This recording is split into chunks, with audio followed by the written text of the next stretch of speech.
туугандар ар бир нерсени учурунда баалап кадырына жетели. Болбосо аттин кылып өмүр бою өкүнүп кетебиз. Өзгөчө ата эненин орду. Эртең эмес бүгүн, азыр ата энеңизди урматтаңыз, кызматын кылыңыз, мен сизди жакшы көрөм деп айтыңыз. Эртең кеч болуп калат.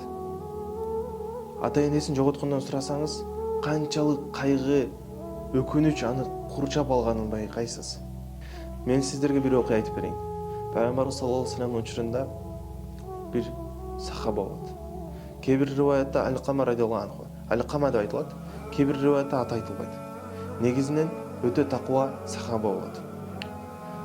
Күндөрдүн бир күнү ал өлүм төшөгүндө жатып калат. Сахабалар таң кылышып, пайгамбарыбызга барып хабар беришкенде, пайгамбарыбыз саллаллаху алейхи вассалам шашып барып ла илаха илlalloh деп айтты. Жок, айта албайтам, Аллахтын элчиси. Бул баланын ата энеси тирүүбү? Ооба. Карып калган жалгыз энеси бар. Чакыргыла. Эгер келе албаса, мен өзүм барайын дейт да пайгамбарыбыз саллаллаху алейхи вассалам. Энеси келет. Пайгамбарыбыз саллаллаху алейхи вассалам акыбалын баарын түшүндүрүп берет. Энеси айтат: "Ооба, менде ага болгон тарынычым бар. Капа болуп калганмын. Ал балам аялына жакшы мамиле кылып, мени болсо кээде кагып, орой мамиле кылып коет" дейт. Пайгамбарыбыз саллаллаху алейхи вассалам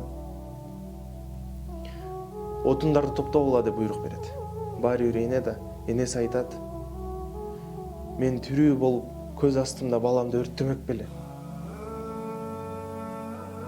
Тозоктун алоолонгон оту мындан да ысык, мындан да коркунучтуураак" деп жооп берилет. Ошондо энеси: "Мен кечирдим" дейт. Ал сахаба ла илаха илlalloh деп жан берет. Пайгамбар саллаллаху алейхи вассалам хадисте айтат: "Ким өлүм астында ла илаха илlalloh калимасын айтып өлгөн болсо, чын ыхлас менен, анда ал бейишке кирди. Анда ал бейишке сөзсүз кирет" деп айтты Пайгамбарыбыз. Аллах таалам баарыбызга өлүм астында ла илаха илlalloh калимасын айтканга тауфик насип кылган болсун. Ва саллаллаху аля хайри халқихи Мухаммад ва аля алихи ва сахбихи аджмаин. Би рахматика я архамар